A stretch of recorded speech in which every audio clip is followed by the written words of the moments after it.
Rise and join us in pledge allegiance as we open the Commissioners' meeting. I pledge allegiance to the flag of the United States of America and to the republic for which it stands, one nation, under God, indivisible, with liberty and justice for all.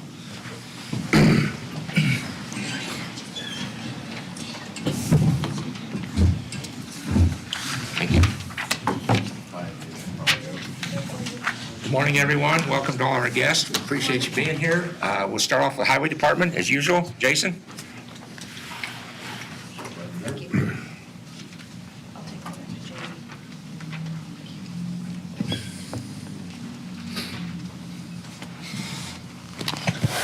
Morning. Morning. Do have one road cut bore.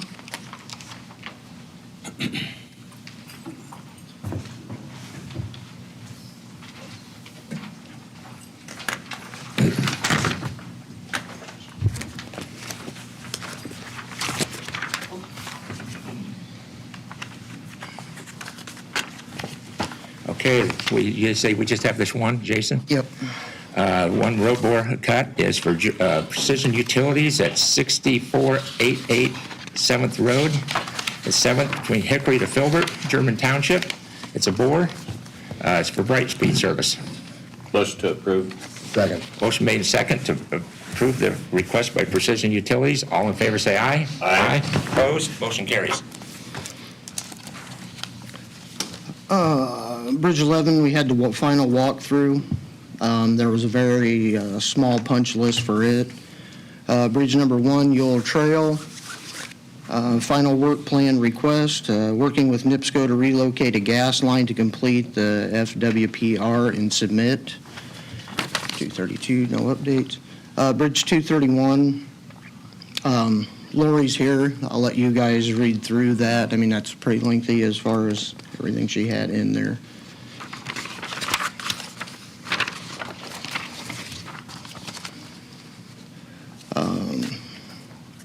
Bridge 88, the MPPA, the minor project problematic agreements in process, plans to be submitted by 8:30. Bridge 108, 7th Road. Have the LPA consultant contract for that, which needs signed.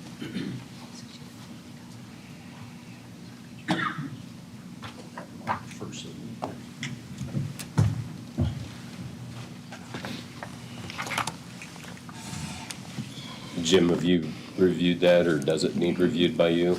That's just that standard state agreement, I'm assuming. I have not seen it, You no. want to see it? Here, show it to him quick. Go ahead and take a look at it. And it's got 3 signatures on it. Looks like the standard one we always do. Yeah, it's just there. It's actually several years old, but it's the standard agreement form that they use. The significance are the appendix forms. So as long as those are in keeping with what you're talking about, you're good to go, probably.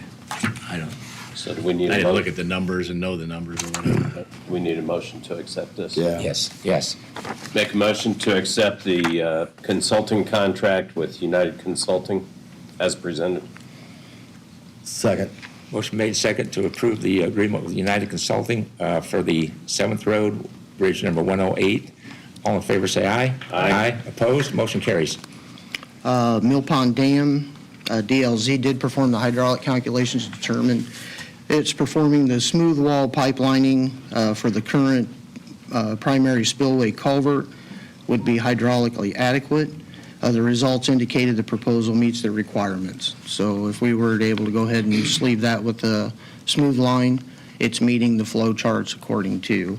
They're going to do a more in-depth analogy of that. If you want, Lori can talk on that. But to give us a more in-depth opposed to just a repair and the fix.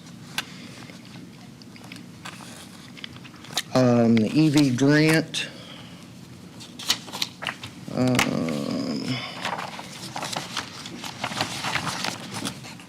Martell Electric and H&G was the 2 bids for that.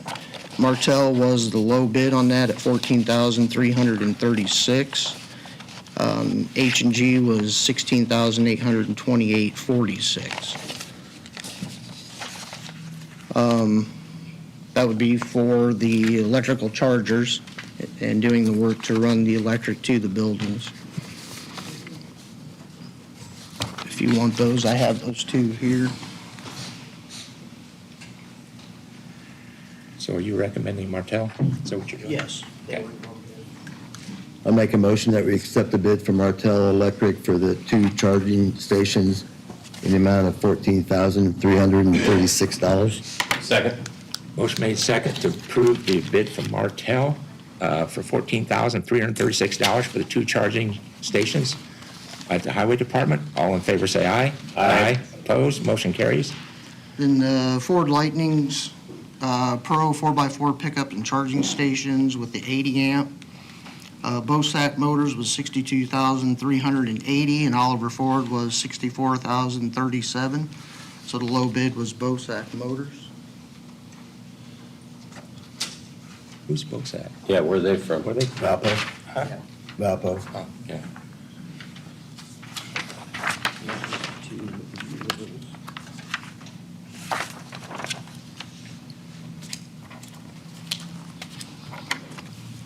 This has only got one signature from Martell. Do you want to amend your motion, or do you want to just all 3 sign on here? Oh, he made the motion, I seconded. I'll amend my motion to have the President of the Commissioners sign the Martell contract. Second. Motion been made and second to amend the Martell contract to have just the president of the board sign. All in favor, say aye. Aye. Opposed, motion carries.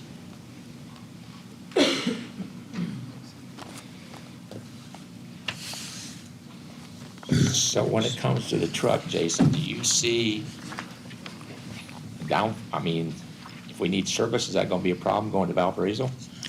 It's still under the Ford warranty. Okay. So, that being the grant, and that came in at the prices they did.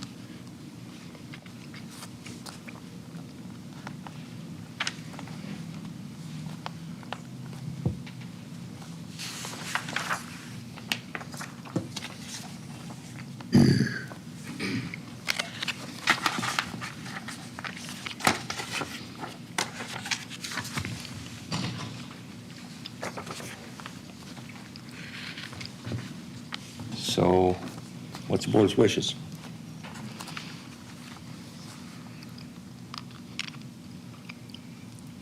As far as, Huh? do what now? I asked what the board's wishes was. Oh, I'm sorry.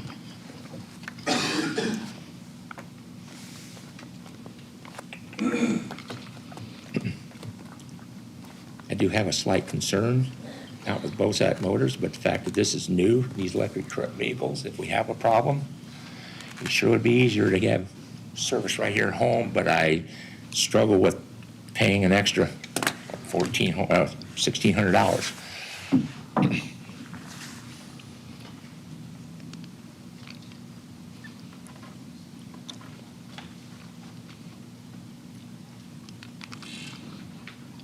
But this warranty would be at any Ford dealership boat, correct? Correct.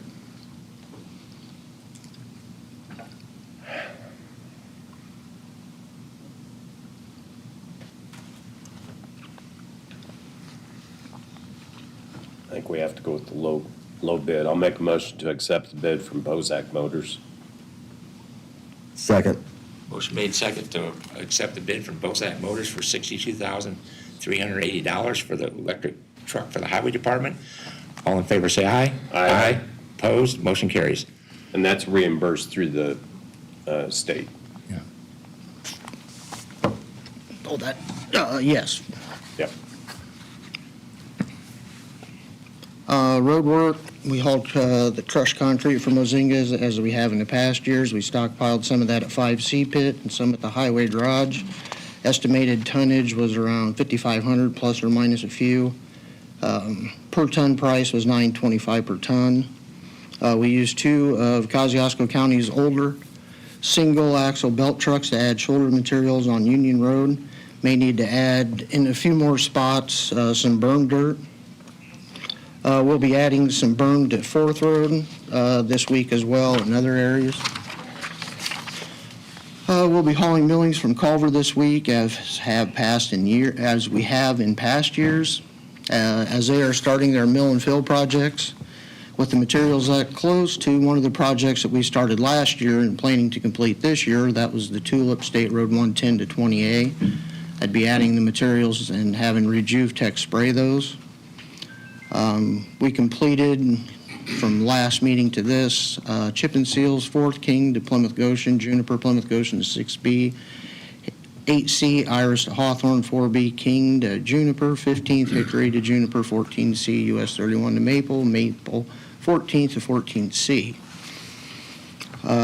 Howard County Vietnam Veterans Organization, AMI reached out to see if Marshall County would be willing to help out with a unique opportunity. The Howard County Vietnam Veterans Organization, or HCVVO. It's a nonprofit residential that recently had their road chip and sealed. With one of the largest gatherings for veterans in the country every September, AMI reached out to see if Marshall County would be willing to fog seal this section of road due to many veterans suffering from COPD. As an appreciation they would donate to the cause and will donate remaining fog seal material to Marshall County, which will help assist with a project in Marshall County where a fog seal application is needed to hopefully help a rare condition we have been notified about.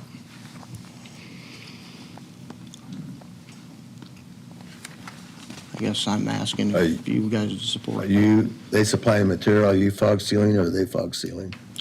We are fog sealing it. They are supplying the material. Okay. Then in return, we get the remaining of that tanker fog seal to use in Marshall County. I'll make a motion to accept AMI's proposal. Second. Motion made and second to accept AMI proposal to allow Jason to go to Howard County. I'm assuming this is in Howard County, correct? Yes. To fog seal this stretch of road for the veterans with the remainder of the fog seal material donated to Marshall County. All in favor, say aye. Aye. Opposed? Motion carries. Then LTAP presentation at Snow Olympics. I will be presenting 2 presentations for LTAP at the Snow Olympics in Tippecanoe County, September 3rd through the 5th. First year for me attending this event, and LTAP is covering the expenses for it.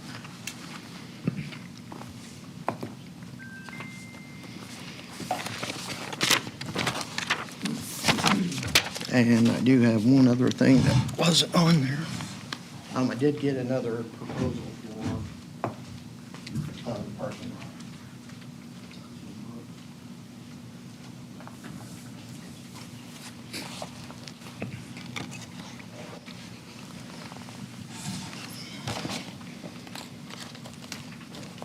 That's all I have. You want to get a chance to look at it, take a review? Jason, 17th Road east of Thorne, did you guys cut that and put 2 culverts in there? No, Zahners. Huh? Zahners did, and I think that was through the surveyor's office, Okay, if I'm not mistaken. okay, Just east of Thorne Road. yeah. Okay, I'm pretty sure that was Zahners Excavating that done that. 17. So do you guys want to look at this proposals for the parking lot? You want to study them for 2 weeks and then, or are we running out of time? Kind of running out of time, but I Running out of still time. think we have to take them under Advisement? advisement and then look at them at our next meeting. I would agree. You have an issue with that? I think we should have Jason send out requests for proposals and have them returned in sealed It's, bids, because they came in just a little bit under milestone. Yep. And I don't know how we can accept that after The number was out there. the number was out there. Could you request a couple proposals and have them here Have them by turn our in. next meeting? Have them turn in to Angie at the auditor's office or to Jim. It shouldn't take them long to No. put numbers together. It's not like we're doing a road.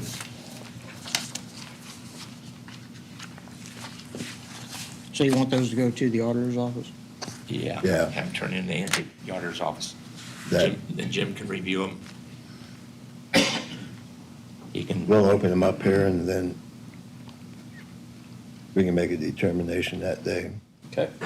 You're going to see if you can get them by the next meeting, is that what you're Yeah. talking about? Yeah.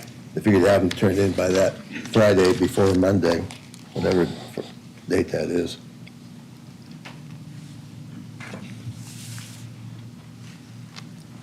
Be nice if you could get 3.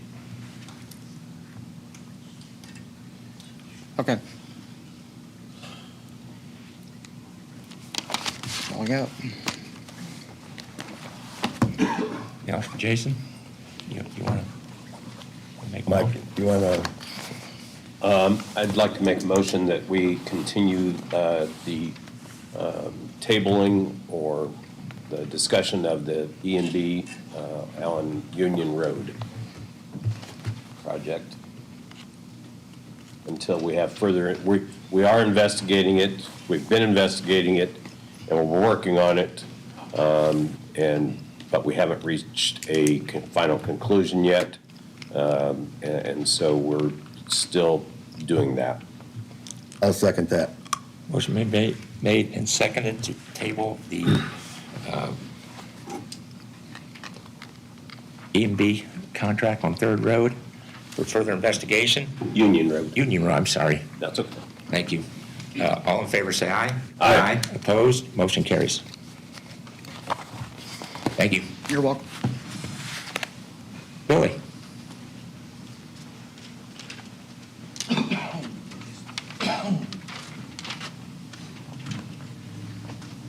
Morning. Morning. Go ahead and identify yourself. I didn't announce your name, Billy, so Billy Shove, For the record. Supervisor of Maintenance, Building Ground. thank you.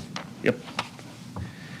All right, some of the projects that we completed or in the final stage of completing is we finished the concrete sidewalks leading up to the staircase on the east side of the courthouse.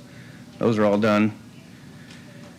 Finished the lighting at the museum, got all the floors there updated and to LED. They were having some multicolor lights in there, so we just went ahead and reamped everything and put LED in. Repaired and replaced pump motors for the water tower and the annex. We had one rebuilt, and we put the original that we had rebuilt back in because we had some issues. Thought maybe the new one was bad. Put the motor back on the bell tower for the chimes. Now we just have to do some, Doug's got to get up there with his knowledge and adjust how many bongs it makes during the course of the time that it should be. That takes a little bit of work, so we finally have all the clocks pretty set to the same time. We also had, our generator landed at our building, but not hooked up yet. So that should be end of this year. He's going to come back, and he actually delivered it to us. So if we lose power, we can still operate at our maintenance building. Replaced the wash bay lights at the highway garage. And then we have the lighting project starting there this month. So we should be finished with the garage, highway update lights, and where they park their trucks. That should be by the end of September is what I was told. And replaced both heat pumps in circuit court, and I had a noise barrier since it's in the mezzanine, and it was rattling when they kicked on, and they couldn't hear through the sound system. A barrier built over the unit, so when they do kick on, it calms it down a little bit. Still, they can still hear some. And then the extension office carpet is out, so no more orange carpet that I know of in this building. And so that was done, and we put some laminating planks in the kitchen area on that whole floor. So that's it for right now. Did you get the message about fogging the windows? Yes, I did. Okay. I'm looking into that. Okay, Yep. thank you. See what options we can get. Huh? I'm gonna see what kind of options I can get on that. Yeah, Yep. Hey, that's it for me. yep. Anybody have anything else, Billy? Any Thank you, questions? Billy. Yep, thank you. Thank you. Bill. Next is Janet Howard, recorder.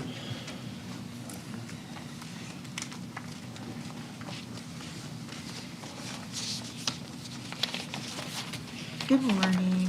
Morning. Morning. You should please, Okay. please state your, we know who you are, please state your name and that, name and title. Janet Howard, County Thank you. Recorder. Okay, here is the original agreement with Fiddler. So when you guys sign it, you're gonna sign it and date it, each one of you. Okay. Did you get a chance to look at this, Jim? I thought. I you did. emailed it to you and I never heard back from you, Yeah, so that I was- assumed that you got it. Yeah, it's just like the last one, though, Yes, isn't it? it's exactly reads the same. Page 6, you ignore that. They just put that in there. Doesn't go with what I'm doing. I'm not having them index anything. How's the So it price? basically reads the same thing. It's going to be the remainder of all the books in my office that need to be scanned, and then they'll be put in the system, in the computer. It was about the same as I remember, wasn't it? Yeah, well, because it depends on the number of books, and I'm having like the rest of them done. So you got more, that's why. So I've got more books, yeah. So it should be everything now would have been scanned. I'll make a motion to enter an agreement with Fiddler for, on behalf of the Recorder's Office for the media conversion agreement. Second. And if I remember right, this comes out of your. Perpetuation funds? fund, Yeah, yep. okay. Just Yep, make sure everybody preserve knows. the records. Motion made and second to accept the agreement with Fiddler for the Recorder's Office for media conversion. All in favor, say aye. Aye. Opposed, motion carries. Okay, Thank thank you, you. Janet. Oh, one other thing. If they come in and want to do 24/7, should I get a key for the boiler room? Because that's what we did last time. Yep. So just do Yeah, That that. would be fine. Okay, okay. Thank you. Thank you. Tamarack Solar, Ethan Sternberg. There he is. Morning. Morning. Angie, I had sent you an email with some slides. I just sent it, yeah. Maybe I didn't. Okay, I'm gonna give it to you. As well.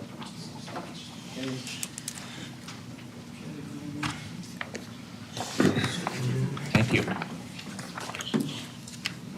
Thank you. Morning, Ethan. Morning.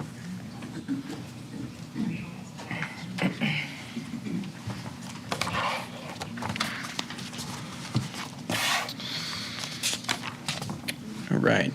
Good morning, Ethan Sternberg. I'm here with Invenergy and the Tamarack Solar Project. Did have some slides. I apologize. I did not get them to Angie soon enough, but provided a copy in case folks afterward would like to review them. But really what I'm here today is just provide some information on the Tamarack Solar Project we've been planning here in Marshall County, and provide a little bit of background on Invenergy, who we are, what some of our plans are here in the county, and some of the agreements that are under consideration in front of the commissioners. So just to begin with, a little bit about Invenergy. We're a leading privately held sustainable energy company. We've been around for nearly 25 years, and we started off kind of building natural gas plants and wind farms, and have kind of followed the market and the demand of our utility customers. Today we do solar storage, offshore wind, transmission line projects, and in particular here I want to just highlight some of our experience building solar projects. We've built and developed over 50 different solar projects. Here in Indiana particularly, we actually just finished construction on our Hardy Hills Solar Project down in Clinton County, Indiana. We're under construction on a project in Sullivan County called Fairbanks Solar, and we have several more projects planned here in the near future, including the Tamarack Solar Project. You know, we have a large portfolio of projects to meet the growing electricity demand for the state of Indiana. Continuing on here, and I apologize again that I don't have slides, but the commissioners can at least see, I provided a map of some of the electricity infrastructure, transmission infrastructure here in Marshall County, just to provide a little bit of background of why this project is proposed here in Marshall County.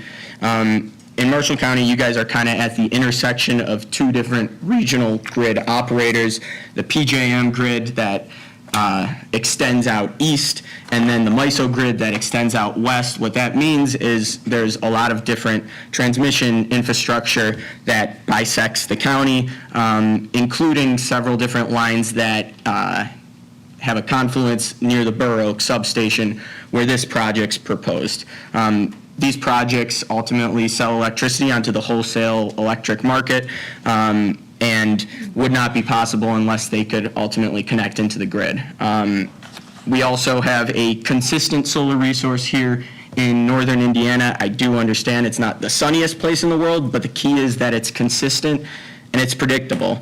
We've actually had a solar panel out gathering data for the past several years, so we know exactly what type of energy production we can expect during the project's operation.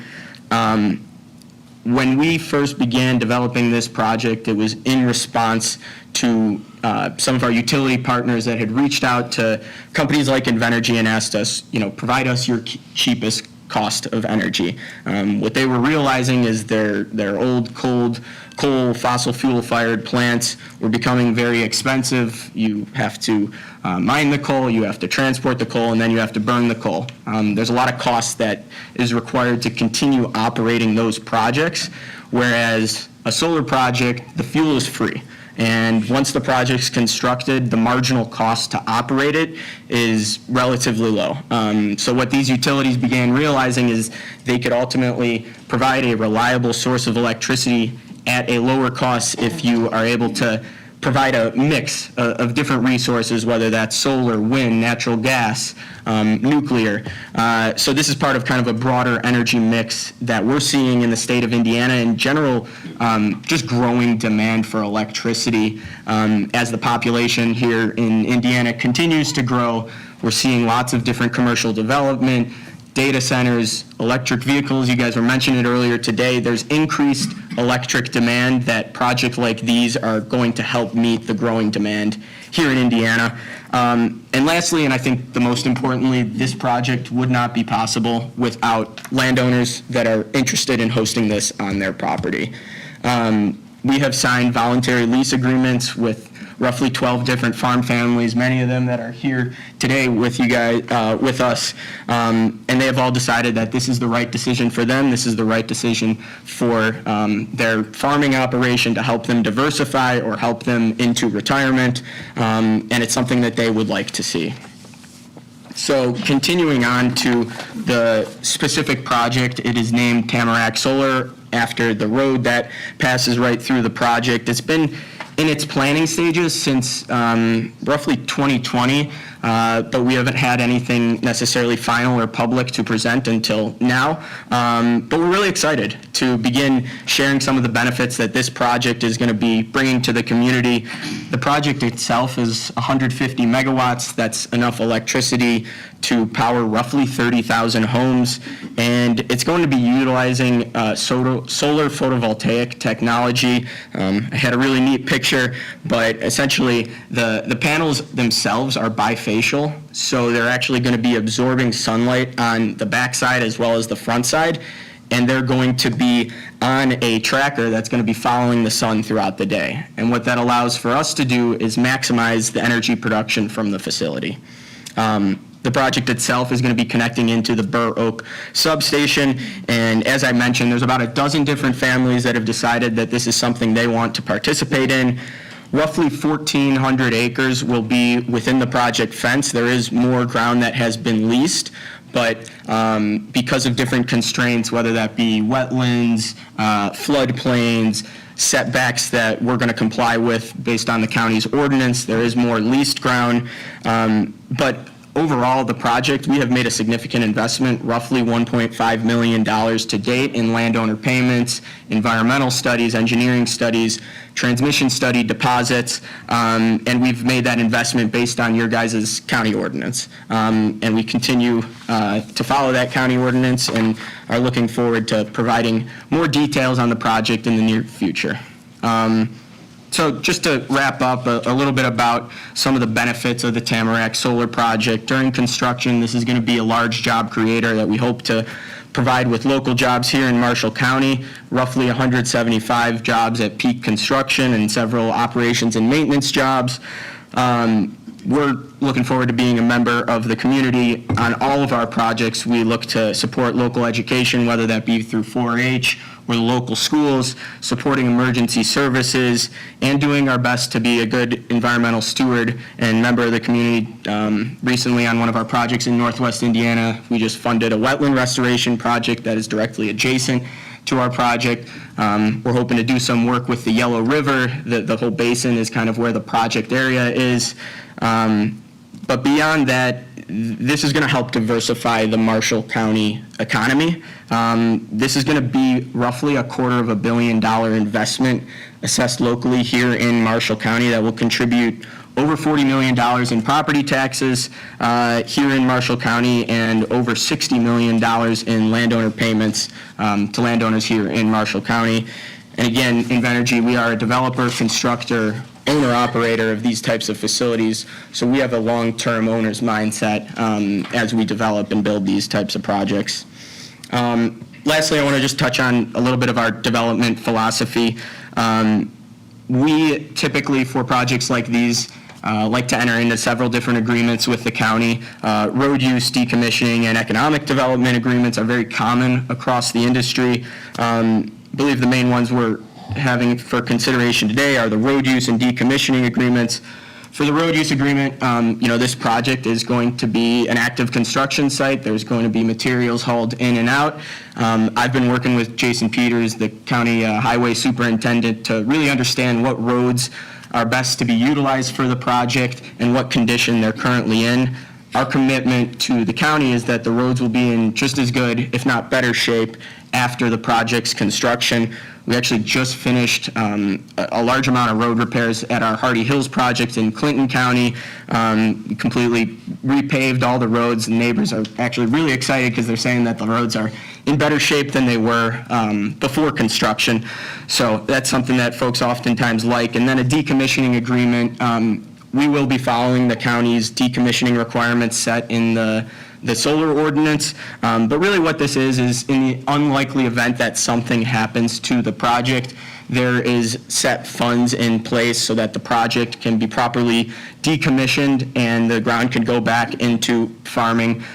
We have over 80 different decommissioning agreements or decommissioning bonds outstanding with various jurisdictions across the country. Never has one of them been called upon, but it's really for that worst case scenario in the event that something happens. And I think the county attorney is going to discuss that a little bit more here in a bit.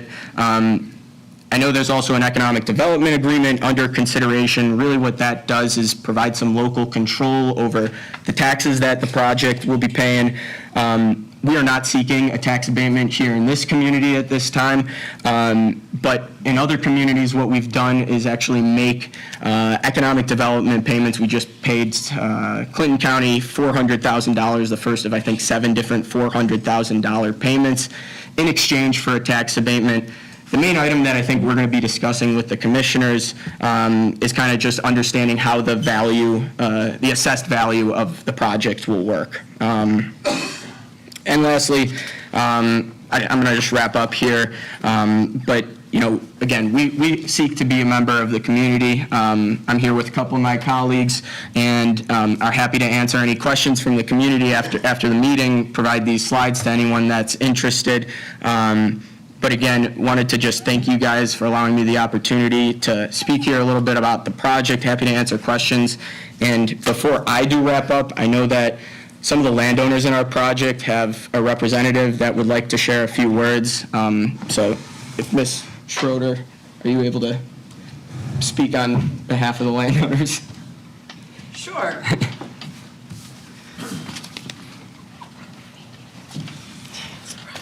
Can I ask you a question first? Yes, go ahead.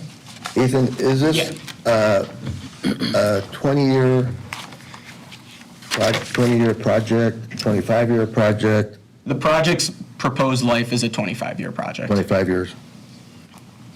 Okay. Ma'am, would you state your name and your title for the record? Sure.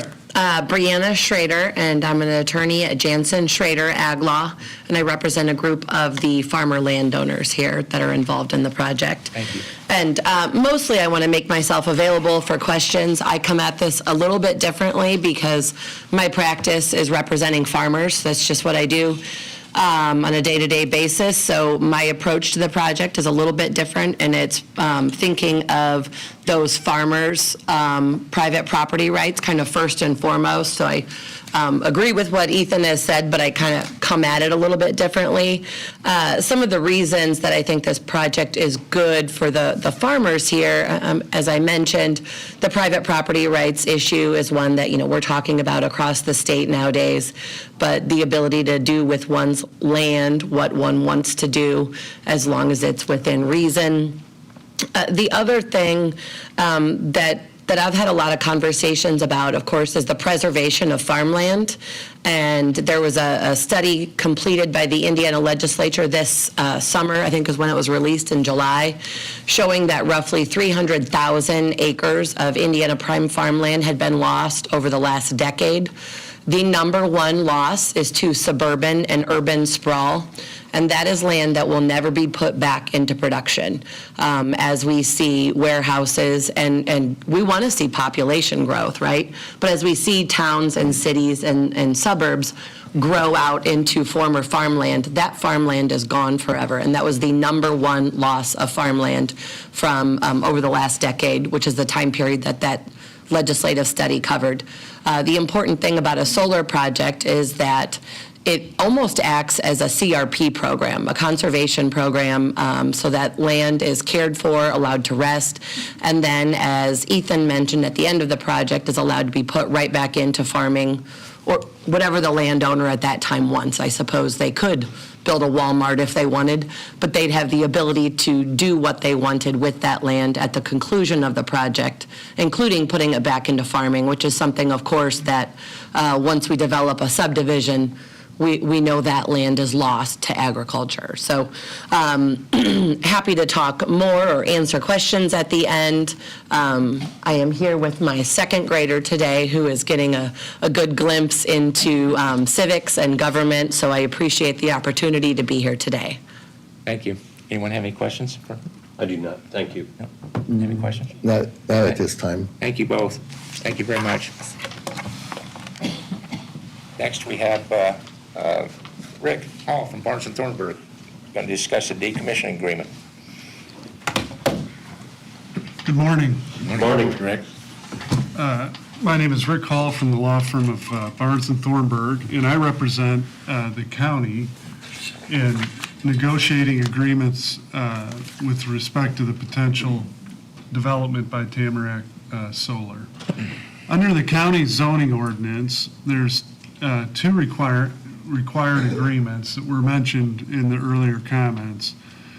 One is a decommissioning agreement, and what this agreement requires is that upon the project not producing electricity for 6 months, the developer has an obligation to decommission the project. What decommissioning means is to remove all the personal property, the equipment, including things that are driven underground from the site, and then to restore the site to a condition where it can be, the soil's replaced and it's rejuvenated back to its original condition. They have that has to be done within a year. In the event that there's a tornado or another severe event that would cause damage and cause the cessation of production of electricity from the farm, that in that case where it's an unusual event like that, it would have to be seized for a year, but they would still have a year to rebuild it.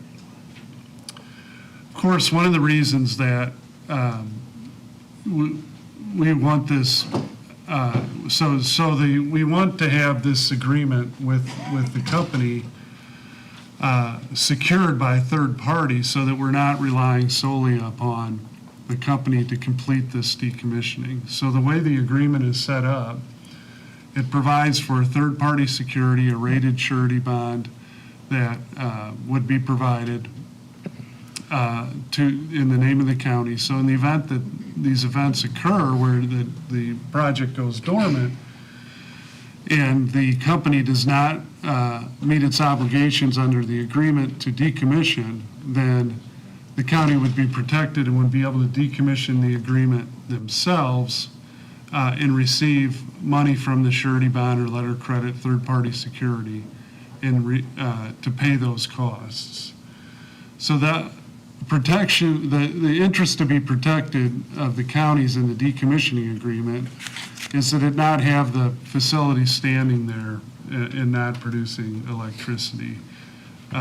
And that's an interest of the public in general. It's independent of any decommissioning obligation that the company may have with the individual landowners. The second agreement that's required under your zoning ordinance is a road use agreement.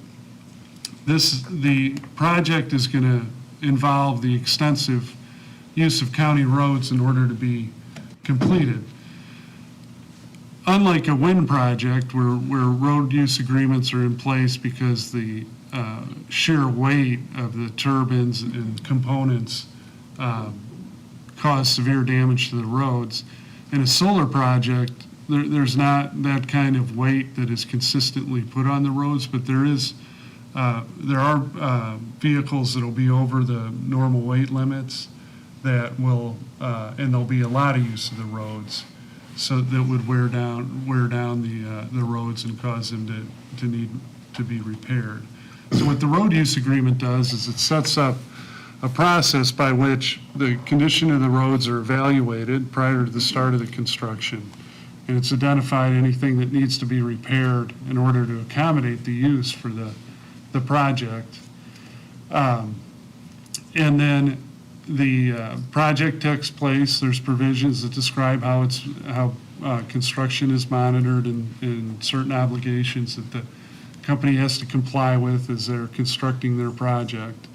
And then at the end, there's an obligation that the roads are reevaluated, seeing what damage has taken place and what is needed to return them to the condition they were prior to the start of construction. And then the company has an obligation to do that, to restore the roads. That obligation of the company, similar to the decommissioning agreement, is secured by a third party from a rated company. So both these agreements are aimed at protecting the county's interests while allowing the planning and zoning process to determine what other parameters around the project are needed in that formal approval process. So for the land use. So the two agreements have to be approved by the commissioners in order to go through that land use approval process. I've worked with a couple dozen or more counties around the state on wind and solar projects, and I feel like we're not 100% finalized, but I feel like that the road use and decommissioning agreements that we're going to bring to you are strong agreements. I'd be happy to answer any questions. Does the decommissioning agreement that the county has, and I think you stated that landowners also have a decommissioning agreement with Invenergy, if something happens, who takes precedence? Does the county step in first, or does the county pick up what the landowner decommissioning agreement doesn't cover, or is it, how does that work? So the counties has rights that are superior to the landowners? Yes. The county doesn't have to exercise those rights. So if something were to happen and the landowners are working out with the company what's going to be decommissioned and what's not. And, you know, the landowners may desire to have certain components left on their property. The improvements that were made to, you know, accommodate the project, then the county could choose to say, well, that's fine with us. We don't want Okay. any further decommissioning. But should the county choose to say we want those things decommissioned, then they would be decommissioned. Jason? Is Jason still back there? He leave? No, he's back there. Back there in the corner. Jason, do we have Pazer ratings on all these roads that have been, oh, there you are, that have been submitted to you? We do. Okay. So you know the condition of the roads as they are now? Correct. All right. And if this project moves forward, would you do another set of Pazer ratings on those roads before they start construction? Yeah, because I think even that was part of the agreement was to go out together and actually assess those as far as common ground. Okay. Thanks. Anything else? No. You got anything else? I do not. Thank you, Rick. You got anything you want to add? Any more you want to add? No, just that we're working on the agreements very close, so hope to have them for presentation to you at a future meeting Okay. for consideration. Thank you. Thank you. Thanks, Rick. Human Resources, Jennifer.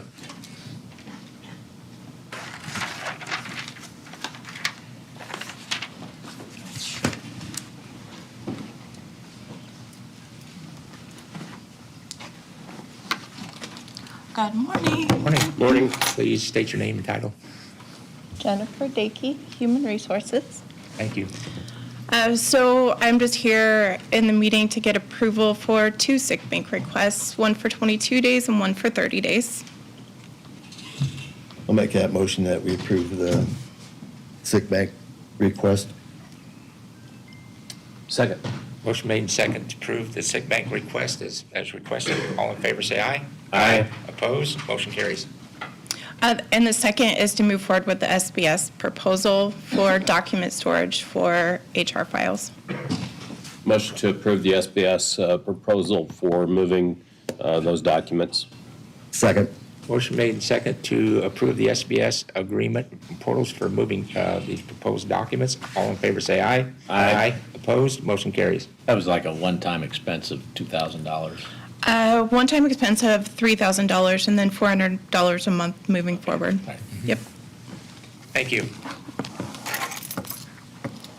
Sheriff, I seen him come in. There he is. I thought I saw you come in. He's got a request about Central Square Solutions Agreement. Good morning. Morning. Morning. We are in the process of working out a new agreement with Central Square. And in this new agreement, basically, they're going to build a cloud for us to store all of our data, from computer-aided dispatch to jail records to law enforcement records.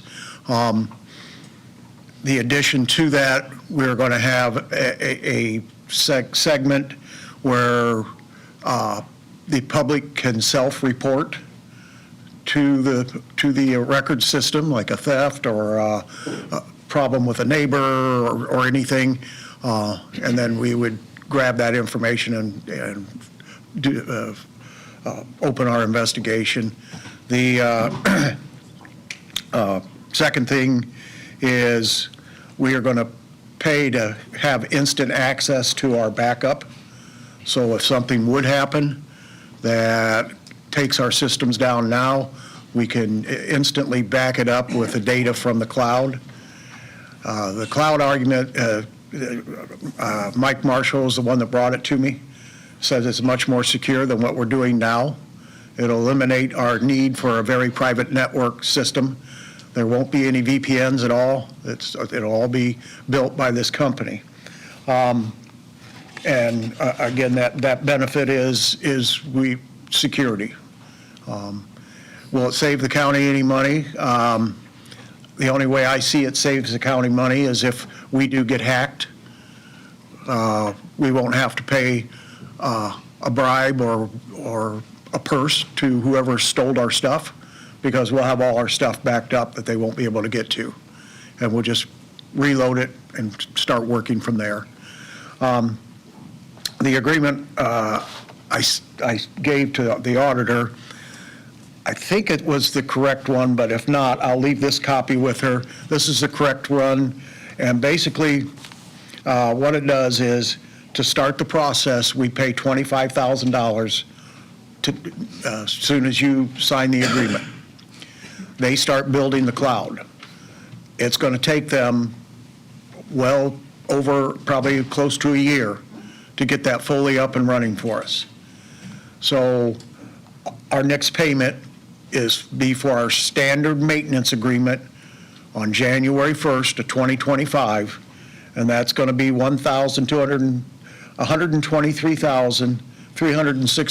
$123,364.14. As long as the cloud goes live in 2025, in 2026, our cost is going to be, with the cloud and the two other services, it's going to be $168,075. And that's all spelled out in this agreement. I don't know if you had a chance to look at it, Jim? Yeah. I didn't have a chance to fully look at it. This is going to replace the software agreement you have in place now. This replaces the servers Okay. that we have in the building, because that's the risk factor. That's how people get into your system and lock you out.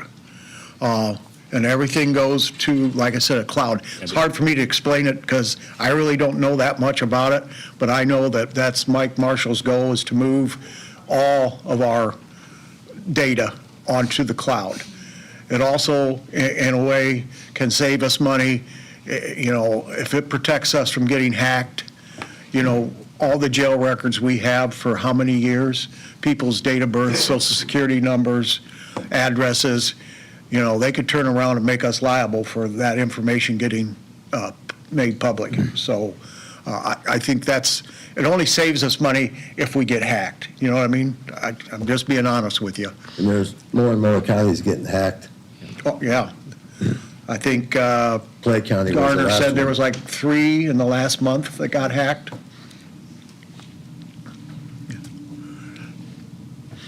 You said that you had to pay $25,000 up front to get this started, Correct, then after, it takes them a year to build that? correct. But So did you what can- also say that January 1st of 2025, we start paying $163,000?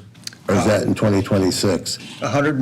For 2025, we pay, because we're still going to be on our existing system. Okay, And so it's only going to be $123,000. okay. But the goal is that we go live on the cloud in 2025. So in 2026, that's when we start paying for the cloud service, which is about $45,000 a year more than what our regular maintenance agreement is now. And anybody from the public can go into this system and file a complaint against a neighbor or something? Yeah, they can just file their own police report, that somebody took a bicycle from them. They can go in there and just put the information in, and we can grab it and investigate it and get back with them. Something that South Bend and St. Joe County's been doing I know South Bend has been doing for quite a while now.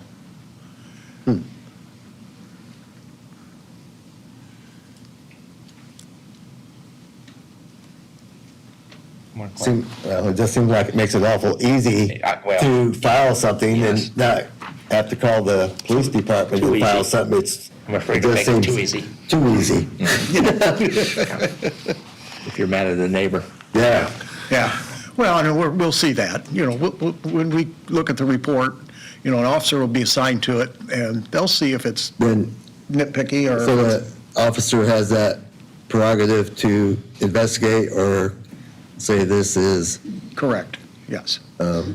Yep. there's a lot of things I could use as an adjective, but I won't. Any other questions? Mike, you got anything to add? I apologize. I wasn't aware this was on the agenda today.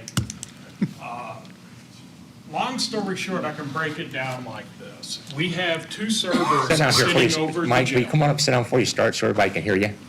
I thought I was projecting. Well, we gotta be able to record it. So, long story short, we have two servers sitting at the jail that contain records of everybody who's been imprisoned for 20-plus years. That's a lot of personal information that's sitting there.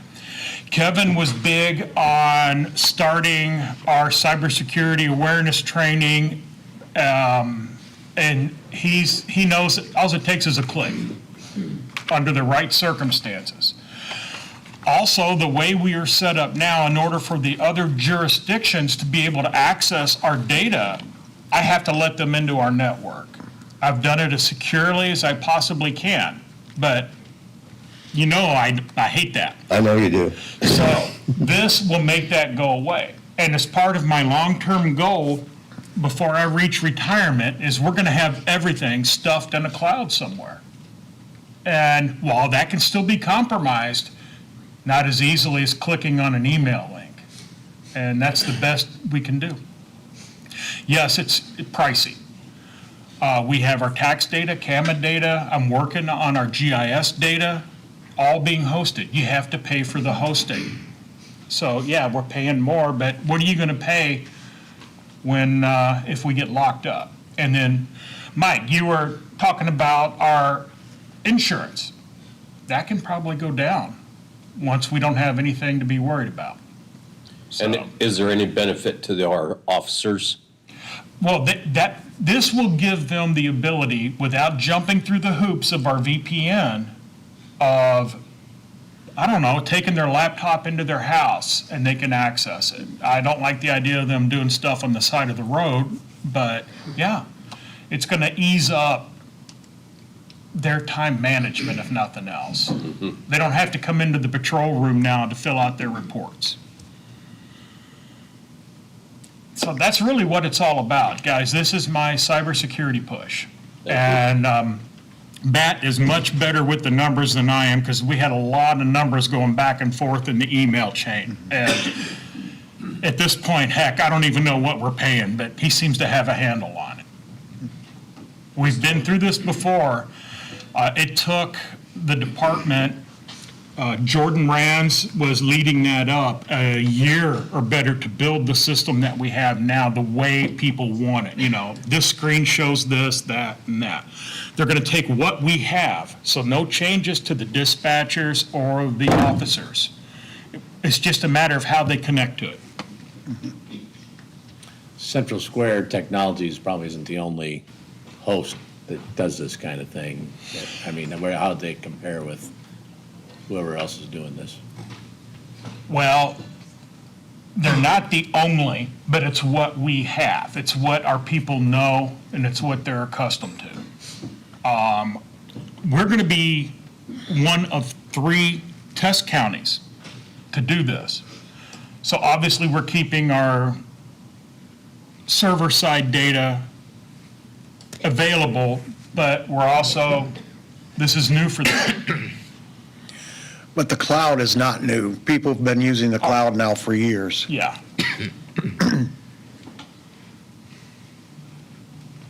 Any more questions? No, thank you, Michael. Sure. I make a motion to approve the Central Square Solutions Agreement as presented. Are you paying this out of your commissary fund, or where are you paying this from? Your technology? I still have $25,000 in my maintenance fund. okay. And so I've geared to use that if we get approved to get it started. I'll second that motion.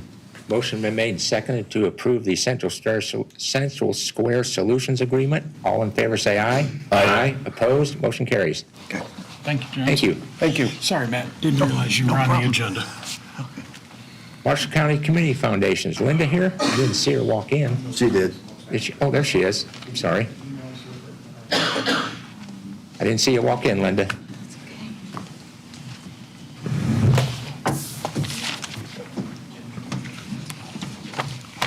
Good morning. Morning. My name is Linda Yoder, and I'm the Executive Director for the Marshall County Community Foundation. And sorry, I'm losing my voice, but I have with me this morning Sean Peterson with Community Redevelopment Partners, and we're here to talk to you about the Gift 8 initiative. This is something that is specific to community foundations. Lilly Endowment has been a generous supporter of community foundations for years, and their GIFT initiatives stand for Giving Indiana Funds for Tomorrow. And they clearly are on their 8th round of infusions of investment into community foundations, and it's their way to have local impact with local people making the decision. And this particular Gift 8 round, they gave us an opportunity. One of the components of Gift 8 is the opportunity to do a community leadership grant. And it started with a planning grant. And they gave us, you almost have to think about this in 2 buckets. They let us do a local application for up to $5 million, and they let us do a regional application. We could define the region. We chose to go with Elkhart and St. Joseph County, and that amount of money that's available for us to apply for is $20 million. And it's based on the population of those 3 counties combined.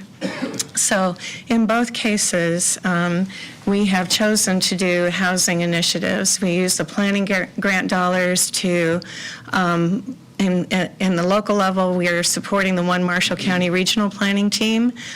We've looked to them, it used to be Crossroads, but we've looked to them through both Gift 6, Gift 7, and Gift 8 to give us some direction on what the most critical needs are in the community. So we settled on housing. And the same is happening at the regional level. There's a national housing crisis, no secret, right? But at the regional level, the 3 community foundations agreed to pursue a housing initiative there as well. At the local level, we've asked Sean's company to come in as our consultant to help us identify where our best opportunity is to submit a proposal for this implementation grant. And I'll tell you, it's highly competitive. There's no guarantee that we'll get the $5 million or the $20 million. There's $65 million that Lilly Endowment has set aside so far for this particular grant round. There were 90 applications. 50 of those went to a stage 2 review, including our local application and our regional one. We do think that there's a likelihood that Lilly Endowment will put additional dollars into these implementation grants, but it's based on the quality of the applications, and we feel pretty confident in the quality of the applications that are going forward, but just wanted to set the stage for that. So now I'm going to turn it over to Sean to give you more specifics about both the local and the regional applications. And what we're wanting to do today is we're just requesting your letter of support. Some of the details of this will evolve as we go, but it would certainly mean a great deal in this competitive environment to have your letter of support along with these applications for both the local and the regional. Thank you. As Linda mentioned, the purpose today is to explain a little bit about each of the regional application and the local application and looking for a letter of support. Actually, Sean, I'm sorry, thank you. Would you please state your name and title? Oh, for the record? I'm sorry. Yeah, Sean Peterson, President, Community Redevelopment Partners. Yes, thank you. Go ahead. So the request is really for a support letter, actually 2 separate support letters, one for the regional application, one for the local application. The regional application will provide for the establishment of a regional land bank. This is a mechanism under Indiana law that allows for properties that are up for tax sale that aren't bid on to be able to transfer immediately to the land bank. And the application provides for Lilly to provide funding to capitalize the land bank and establish the expertise necessary to obtain, hold, and manage those properties on behalf of the local municipalities. The second aspect for the regional application, establishing of an affordable housing investment fund. This is a region-wide investment fund that will allow dollars to go to community development corporations or individuals support the development of affordable housing. So that's as Linda mentioned, it's a $20 million ask. It's on a regional-wide basis, and the two tools there are the Regional Land Bank and the Affordable Housing Trust Fund. Both those would be managed by MACOG. And so MACOG, obviously works with local municipalities and governments. Everyone here is familiar with them, and they're a trusted partner, and they're working, they would basically manage both initiatives with the help of various consultants they've engaged to help stand that up. The local initiative is really helping us as Marshall County to plug into those activities. So Marshall County does not have a community development corporation today. There is no entity that is able to receive those funds if the county, the regional application move forward to provide for affordable housing development in Marshall County. And so our application provides for the capitalization of a CDC, which would work hand in hand with the local cities and towns to help identify properties that could be good infill properties for new houses or possibly new development sites for housing that's affordable. So that's one aspect of our application. The second is the establishing of a Marshall County loan fund that would be housed at the Community Foundation that could provide capital to the CDC and or our cities and towns. So if there are properties or things that are developed, they can actually have the capital to go purchase them and prepare them for development so they could then receive the funds from the regional side to help access those dollars. The CDC will also be structured to participate in the Indiana Housing and Community Development Authority's programs, which currently our county is not accessing with the same level that we could, as well as federal programs are available for affordable housing that can be available to Marshall County residents. So our kind of proposal is kind of helping take the step that places like South Bend, Goshen, Elkhart, others have done. So they have a CDCs, they've been utilizing these programs, we have not. So being able to have our application allows us both to take those steps as well as participate in the regional application that's being submitted. Have any questions? I apologize, I missed out on the start of this. You're looking for the commissioners to write some kind of a letter of support for your initiatives. Is that what you're talking about? That's right. And we just recently were asked to write letters of support for Ready projects in Bremen. They've got a housing project going, and Culver's had one, and I think Plymouth might even have one. This would be over and above those, or would also be in conjunction with or part of? They're separate in that those are ready applications that are going forward to the Regional Development Authority for funding. That's a separate initiative than this initiative. Many of those are addressing the similar issues of housing. Right. But this initiative complements those two, because if we can get a CDC and the development dollars here, that'll both help our other communities participate in future ready funds, and get projects like that ready, as well as, the CDC can start working to help the implementation of some of those projects. And I think that aligns really well with the guidelines that we're given from Lilly Endowment. They specifically said, if you are submitting ready applications, it is well within and in fact encouraged to do complementary projects. Okay. But yeah, this is through the Lilly Foundation, correct? What's that? This Yes. is through Lilly. Yes. Yeah. I think that's the difference. Yeah, completely different sets of funding. Yeah. I do have one question, just Yeah. curiosity. You talk about tax sales properties not bid on. Right. What does that look like? 'Cause I know we've had properties that hang around and hang around and hang around, nobody ever does. So are you telling me we could donate that to this kind, if it fit? Right, Is that what right. you're So telling us? those properties that are, I'd say, potentially developable, right, the Right. county could actually transfer those to the land bank, and they would have, the staff and ability there to start working the process to be able to have it disposed of and put it back into use. Okay. So that's really the intent there of taking those off, preventing that continuous recycle process of going through the tax sale process and no one bidding on them. I'm just curious because usually when nobody bids on them, there's a reason nobody bids on them. I mean, Right. they have no value, but just for future reference, that's why I was trying to clarify. Yeah, so that would be the process of looking at each of those and saying, okay, are there some that have value, but maybe there's issues that need to be resolved with them before they could be put back into use? So you guys would take care, or the The process regional would take land care of bank, that? yeah, could Okay. help facilitate that. And the regional land bank is looking at just kind of a little bit across the region of being that resource for our communities. The CDC would be kind of the active force, if you will, to actually take those and help put them back into productive use. Okay. Anyone have anything else?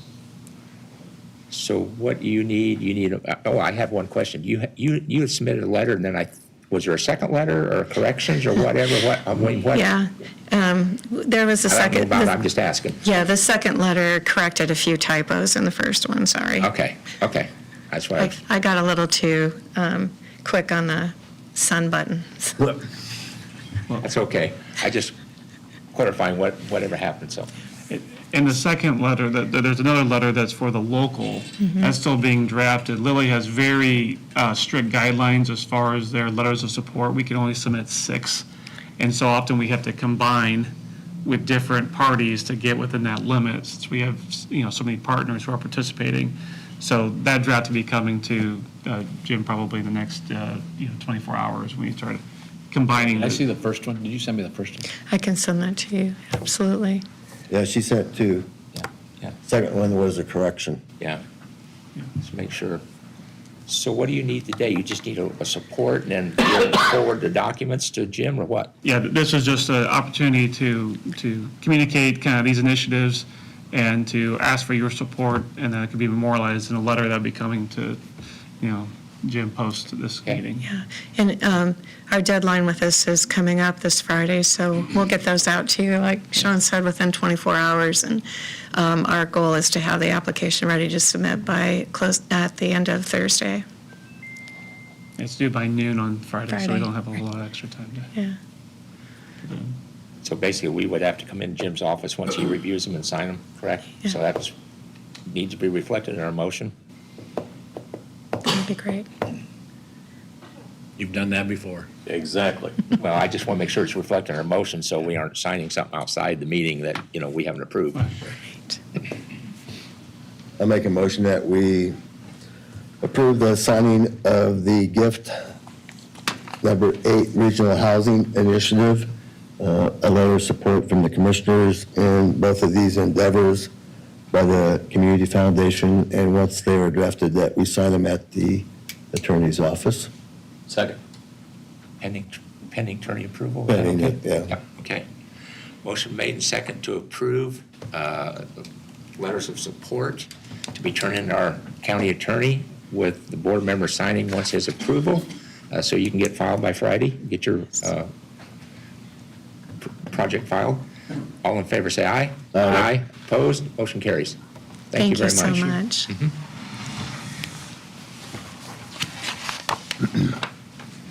Jim, our attorney report. Attorney report. Well, we've taken care of most of the things that were on my attorney report under old business, highway, Tamarack, solar updates, and from Rick Hall, Human Resources. If you recall, at the last meeting, that request was made for a letter of support from the commissioners for the housing project in Plymouth, the multiple projects in Bremen and in Culver, to the Northern Indiana Regional Development Authority, and we put that together, and you guys signed it on August 28th. And I don't know if we sent a copy of that to the auditor, but we ought to sort of, I guess, ratify that you approve that letter and make sure she has a copy. Make a motion to approve the letter as presented for the projects in Bremen, Culver, and Plymouth. Second. Motion made second to approve the letter of support for these specified projects. All in favor, say aye. Aye. Opposed? Motion carries. And probably the same process for the one we just talked about. Yep. I did have a meeting with Jim Masterson and Marcel concerning the Plan Commission, BZA appropriations. I'm not quite sure if there was an agreement on anything, but as I understand it, the plan director is going to return to the council with what I called as a workaround plan. We'll see how that goes, I guess. Under new business, and I see it's a commissioner item, so you may want to wait on this. As you know, we codified the county's ordinances. I've drafted an enacting code of ordinances which approves the codification, and there may have been some minor revisions, amendments. There were some restatements of ordinances while we were compiling all of that into the existing ordinances. So the design of this is to basically enact the code of ordinances and approve all of the final drafts. 2024-19. I don't know whether you want to take that up now or take that up later. It's on the agenda, under commissioner items, we'll do it then. Okay? And, Mr. President, that's all I have. Anyone else have anything for Jim? No. Okay, then we'll move on to the auditor report. I have your August 19th executive session minutes. Motion to approve. Second. Motion made and seconded to approve the executive session minutes of August 19th. All in favor, say aye. Aye. Opposed? Motion carries. And I have your 8/19 regular minutes. Motion to approve. Second. Motion made and seconded to approve the August 19th regular commissioner meeting minutes. All in favor, say aye. Aye. Opposed? Motion carries. And I have payroll claims. Motion to approve the payroll claims as presented. Second. Motion been made and seconded to approve the payroll claims as submitted. All in favor, say aye. Aye. Opposed? Motion carries. And I have accounts payable claims. Motion to approve the accounts payables as presented. Second. Motion made and seconded to approve the accounts payables as submitted. Claims, excuse me. All in favor, say aye. Aye. Opposed? Motion carries. And I have one other item that I talked to Jim about briefly. I received it on Friday.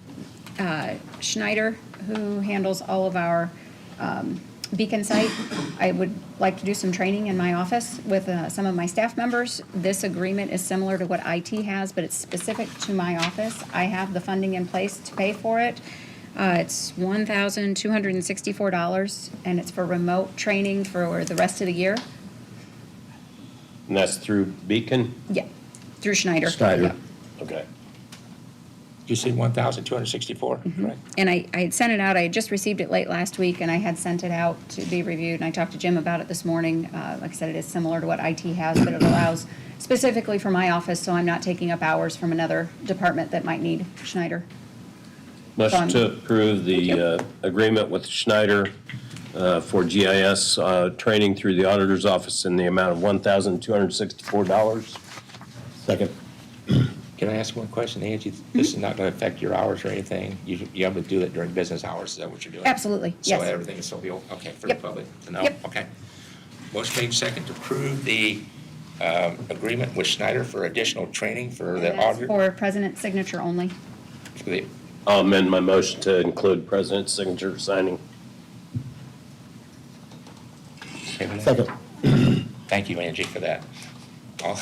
All in favor, say aye. Aye. Opposed? Motion carries.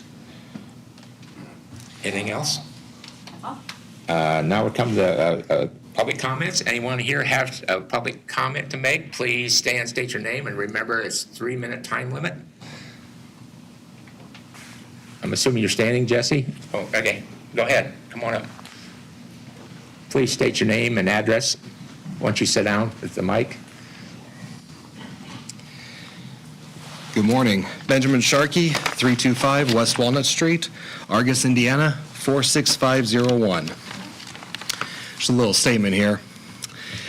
The issue of solar has been a severely divisive topic, not just in our county, but other neighboring counties as well.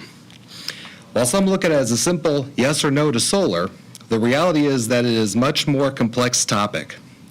We are not dealing solely with whether or not solar is right for our county. We are also dealing with the rights of landowners and farmers, where those begin and end. We are dealing with an economic impact either for the better or for the worse. We are dealing with a power supply that is near capacity. I'm not going to come right out and say whether I am for solar or against it. It is a complex situation and requires a complex answer. I can understand the arguments on both sides when it comes to solar specifically. One of my biggest concerns, though, is whether or not this government is going to stand up for the rights of property owners who own their land and pay their property taxes.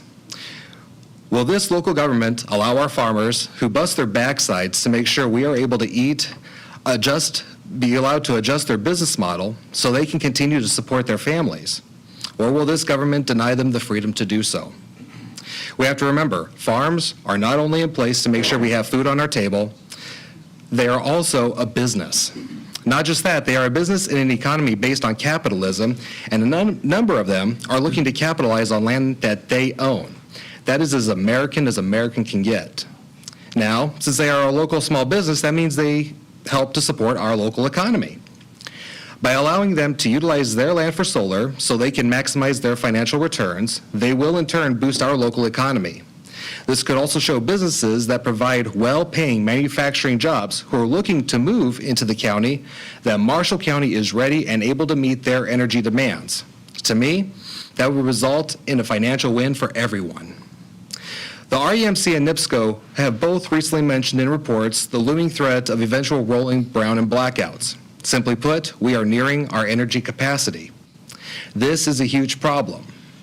Along with this, I have heard many officials in recent weeks, both local and state, make comments mentioning that there is a needed threshold of renewable energy that the state may be required to reach. These comments also allude to the potential that if these thresholds are not met, then many areas, like ours, could be facing the possibility of eminent domain by the IURC. If that were to occur, the farmers would be forced to sell their land at what is considered the fair market value at the time, and they would be forced to sell.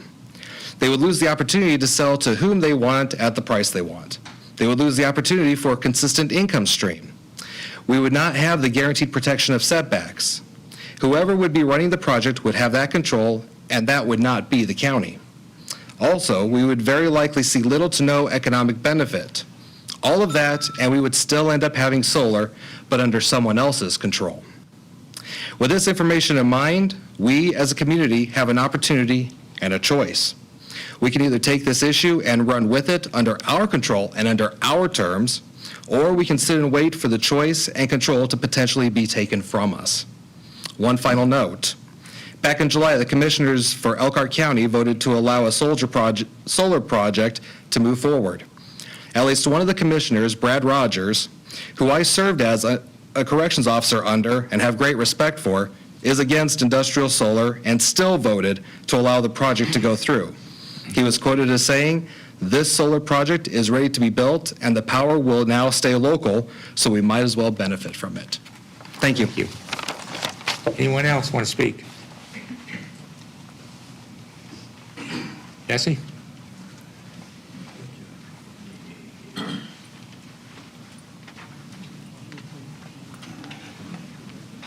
Good morning. Morning. Would you both please state your name? Yeah, Jesse Bohannon, President, Marshall County Council. Marcel Levin, attorney for the County Council, 401 East Colfax, South Bend. Thank you. Yeah. Do you each want 3 more? What are we doing? I think 3 minutes should probably be fine. I'm not going to say a whole lot. I just wanted to come up and introduce Mr. Levin. I know that we started talking about the decommissioning and road usage agreements this morning, and in my conversations with Mr. Levin, he wanted to share some concerns with you guys and hopefully inform your decision on those votes. So, Sure. I've not yet seen the decommissioning agreement. I don't think that's been made public yet. I think that the county council is trying to determine what the control and terms are going to be for the citizens of the county. Without seeing the agreements, it's impossible to know. Mr. Hall mentioned bonds and letters of credit as the 2 surety instruments that are available to the county. I do not know which way the commissioners are leaning. I also don't know how often the county has tried to pull or call bonds in recent history. I personally have been involved in litigation calling bonds. I will tell you it is costly, it is time-consuming, and it is not guaranteed. The insurance companies do not like to pay up unless you are 100% within the terms of their agreement, within the terms of the bond. Letters of credit are easier to obtain. They're financial guarantees, monies that's set aside by the financial institution of the individual putting forward the project. So I don't know which way the county's going. I hope that the commissioners would provide copies of the agreements to the public well in advance of any vote being made, so you guys can collect public input. And, you know, once we see the agreement, we'd be happy to comment further. But if you have any questions, I'm available, or you can always ask Jim. Yeah, and I wanted to make sure that clarification was made because I just, as a layperson, had a misconception about what a bond was versus a letter of credit, and it's good to know that a bond is like insurance, and a letter of credit actually means that there is money sitting in a bank account that is set aside for this purpose. So that would be the direction that I'd like to see, as a letter of credit rather than a bond. So, Thank you. all right, thank you. Anyone else want to speak? Anyone? Come on up, Paul.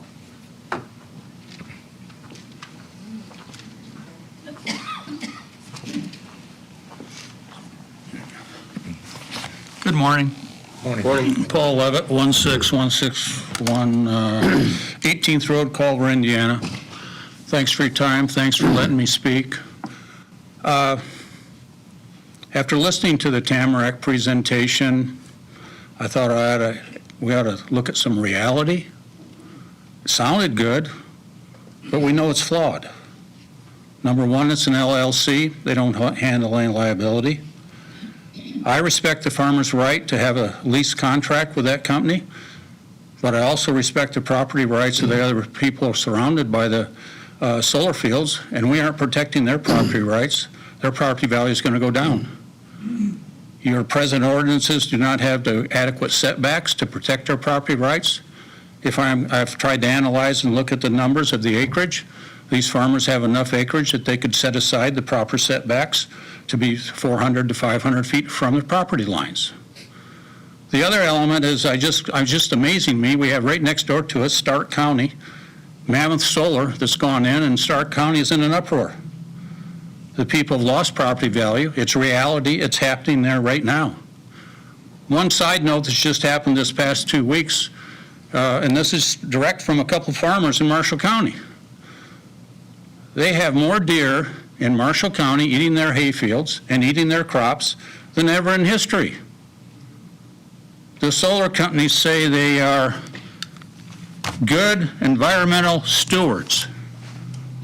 No, that's not true.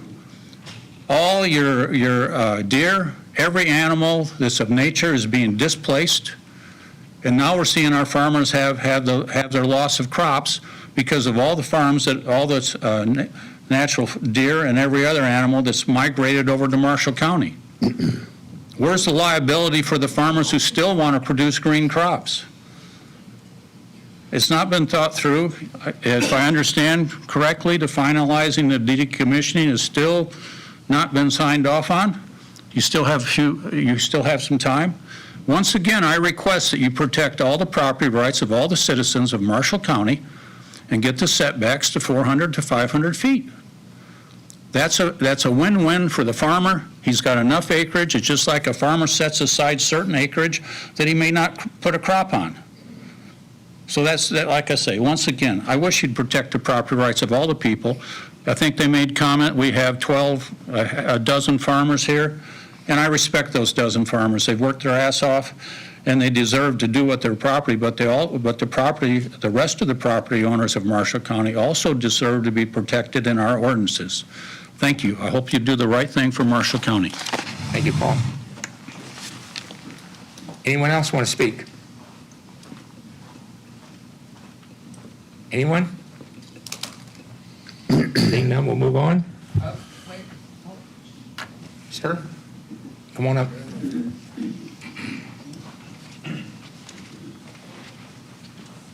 Ed Ryder, 14218 Tulip Road. Sit down and repeat it, please, in the microphone. Ed Ryder, Thank you. 14218 Tulip Road, Culver, Indiana. The thing I'd like to address today is the issue about farmland lost for food production use. That typically comes up from time to time, and there's a concern for that. So I'm going to go over some things, information that I got off the internet. What is the biggest problem with ethanol production with corn? This is from the U.S. Environmental Protection Agency. Over-reliance on corn ethanol could pressure the land and water base, contributing to a dramatic loss of prairie ecosystems in the U.S. and reducing the influence of compliance programs designed to reduce soil erosion and protect ecosystems. The Tamarack Solar Project will help restore prairie ecosystems as mandated by the Marshall County Solar Ordinance. What percent of U.S. corn goes to ethanol? This is from the U.S. Department of Agriculture. Ethanol manufacturers use about 40% of the U.S. corn crop for ethanol and related co-products, with the majority of the ethanol being consumed in the domestic transportation fuel market. In Marshall County, that amounts to about 32,070 acres, or 16.1% of the county's farmland not being used for food production. In contrast, the Tamarack Solar Project will have a fenced-in area of about 1,435 acres, or 0.7% of the county's farmland not being used for food production. So food production in Marshall County is an issue. The 32,070 acres of farmland used for ethanol production could easily be converted to food production. Is corn-based ethanol worse for the climate than gasoline? This is from Clean Technica. A study published in the Proceedings of the National Academy of Sciences pointed out that corn-based ethanol mixed in with gasoline is most likely a much larger contributor to global warming than gasoline by itself. In contrast, the solar panels that will be used in the Tamarack Solar Project produce clean energy with no environmental hazards. General tillage, use of herbicides and pesticides will cease. Prairie restoration will minimize wind and water soil erosion. And the last thing I want to explain here. How efficient is corn ethanol production? This is from Clean, Wisconsin. Ethanol is a much less efficient form of energy production compared to solar photovoltaics. Using energy return on investment as a metric, solar photovoltaics is around 8 times the energy return on investment, while corn-derived ethanol is approximately 1.2 times energy return on investment. The point of all this is that the 1,435 acres of fenced-in area for the Tamarack Solar Project will be far more beneficial to the residents of Marshall County than the same acreage of ground planted in corn for ethanol production. The corn for ethanol production is harvested once a year, while the electrical energy produced by this project is harvested from the sun every day throughout the year. So. Thank you. Anyone else? Yes, sir.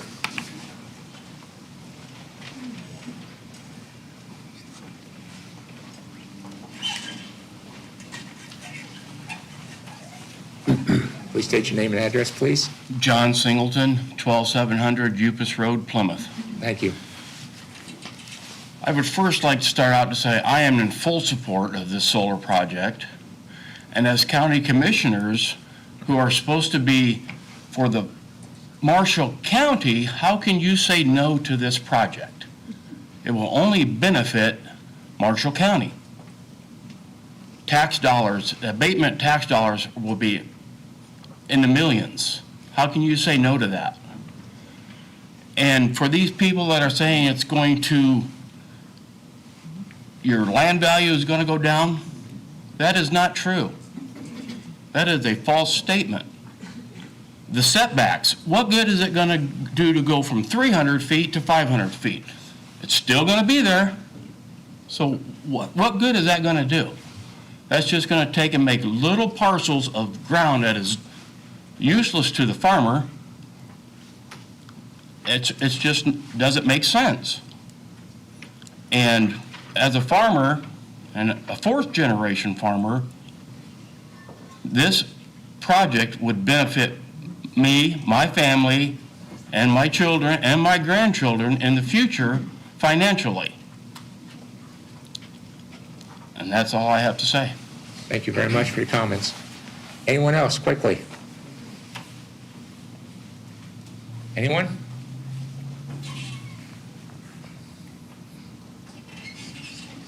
Come on up.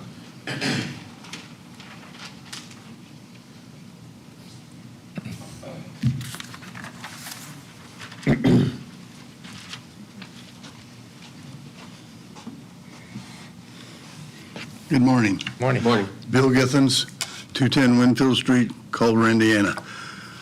With regard to the decommissioning agreement, as a retired bank president, I can tell you that the letter of credit is much more enforceable than the bond.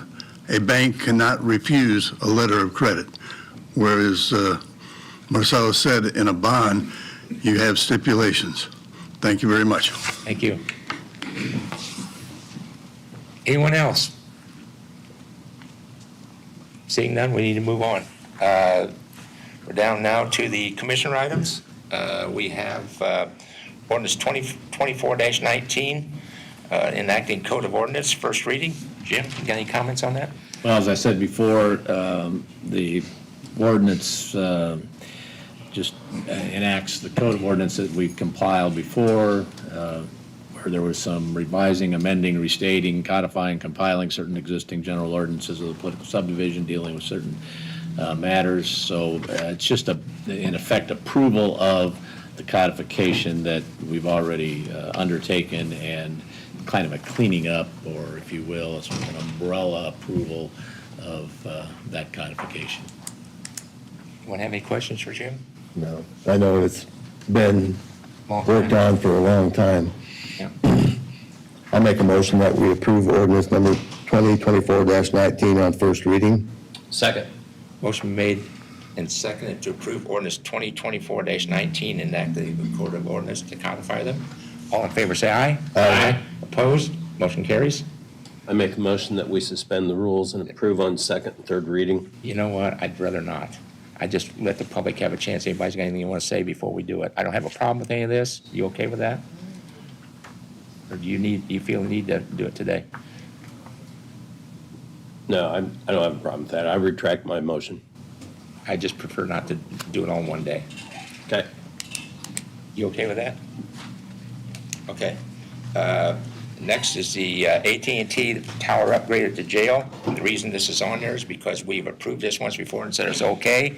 But then the coroner contacted me and said they wanted a signature stating our approval, and I was not comfortable signing anything because we didn't approve to sign for anything. So, do we have anything in writing? What they did or what they are doing, John?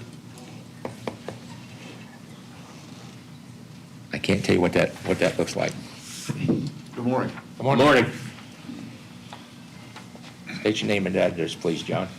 John Grolick, Plymouth.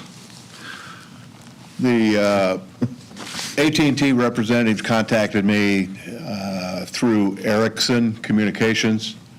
They have placed a couple of years ago cellular equipment on the tower at the Sheriff's Department, which the EPICS program receives rent for that. That is an EPICS tower when the jail was built and that was put up. They would like to upgrade that equipment. They've been in, they've done a soil bore, confirmed the foundation. They've done a study on the tower and confirmed the integrity of the tower. So they're ready to move forward. Actually, I got an email this morning asking about the contract. Actually, it's more of a consent to upgrade the equipment on the tower.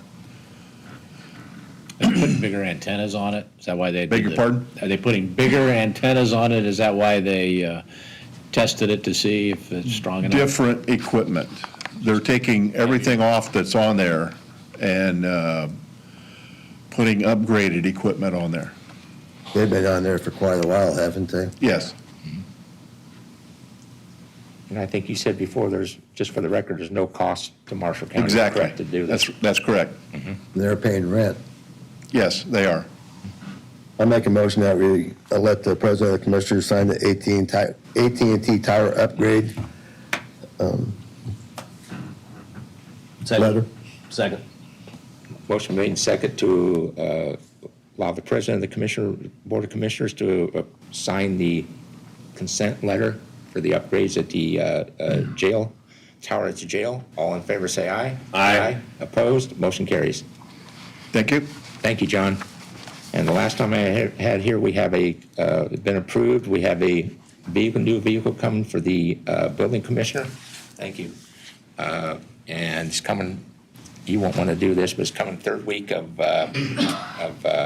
September, this month.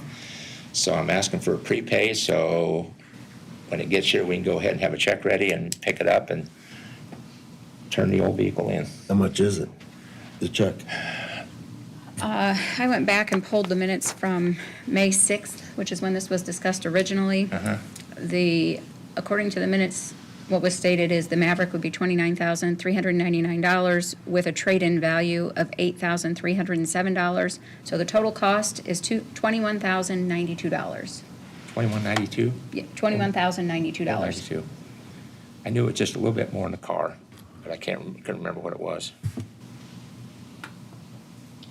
I'll make a motion that we authorize a prepay in the amount of $21,092 to Oliver Ford. And I will second that motion. Motion made second to approve the prepay for the building commissioner's vehicle. All in favor, say aye. Aye. Aye. Opposed? Motion carries. Abstain. We have one abstention. You have anything else, Kevin? No. You have anything else, Mike? Yes, I do. Just real quick, I would like to make a motion. We had a meeting between the Plan Commission Director, Mr. Adley from the Plan Commission, and myself, and I would like to make a motion that no new applications be accepted and only those that have already been submitted be heard by the Plan Commission, so there will be no additional meetings for the Plan Commission or Board of Zoning Appeals for the remainder of 2024. Do you have is there a meeting this month for the Plan Commission? There is, my understanding is that has been submitted for hearing in October, but I don't know that we have received approval from the council for those to be heard. Okay. I asked Jim your opinion. Do we have the authority to do that?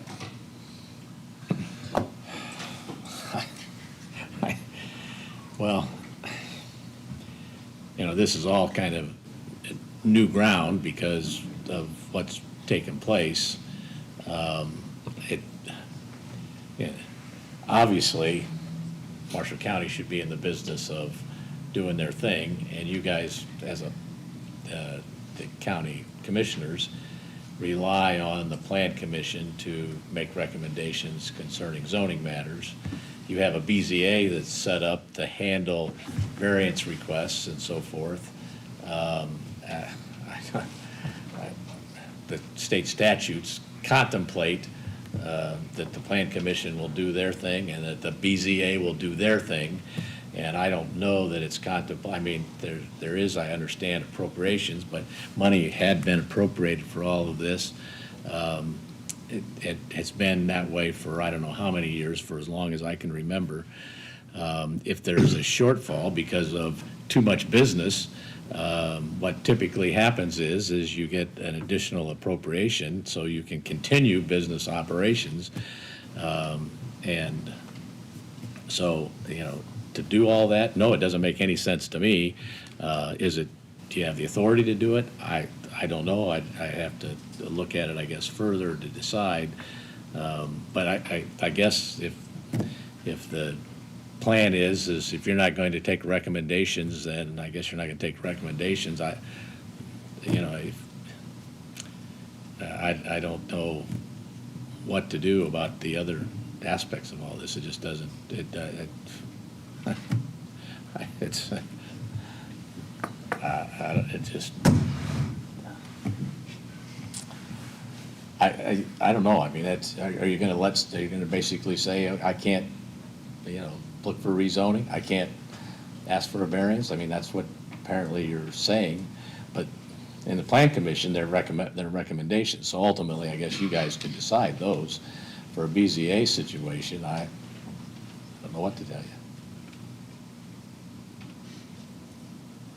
you. The big thing is having legal representation present at the Plan Commission, and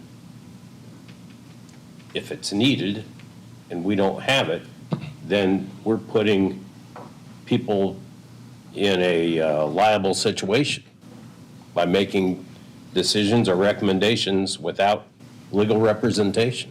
Well, that's obviously not smart, but. And then who gets blamed in the end? The commissioners. Well, I understand that, but from a citizen standpoint, I don't know.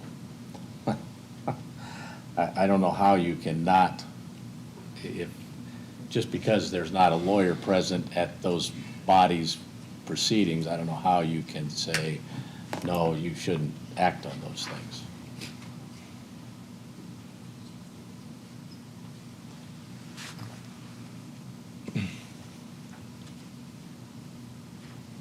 I will tell you, I sat on that board as president of both them boards for multiple years, and we very rarely had a lawyer present at the meetings.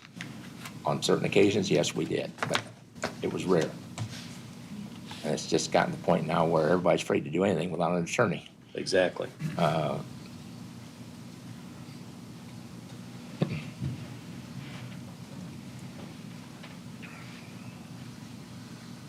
got a motion on the table, correct?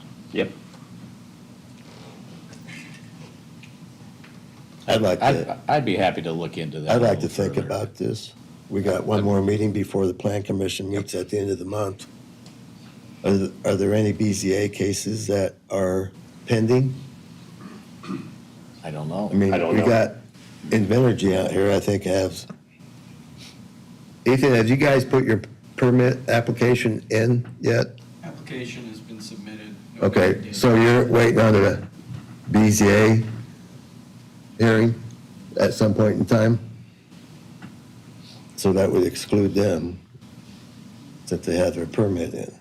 So anybody that doesn't have a permit into the BZA would not be able to have a hearing. Correct.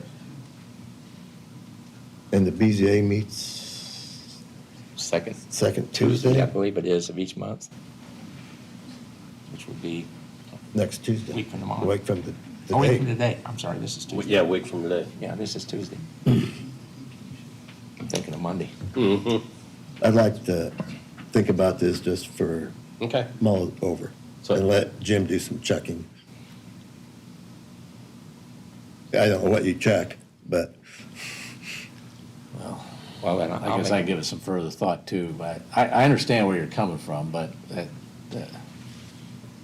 and, you know, things were, when you were president, we didn't have the things going on as we do, that's as true. we do now, Nope, Stan. that's true. I mean, That's true. back then, everything was pretty much, there wasn't any controversy. Yeah, there was a few There was a controversial few, things, but yeah. not to this extent. I mean, I don't remember being on the Plan Commission and BZA when even Wynn come through, we have an attorney there at a meeting.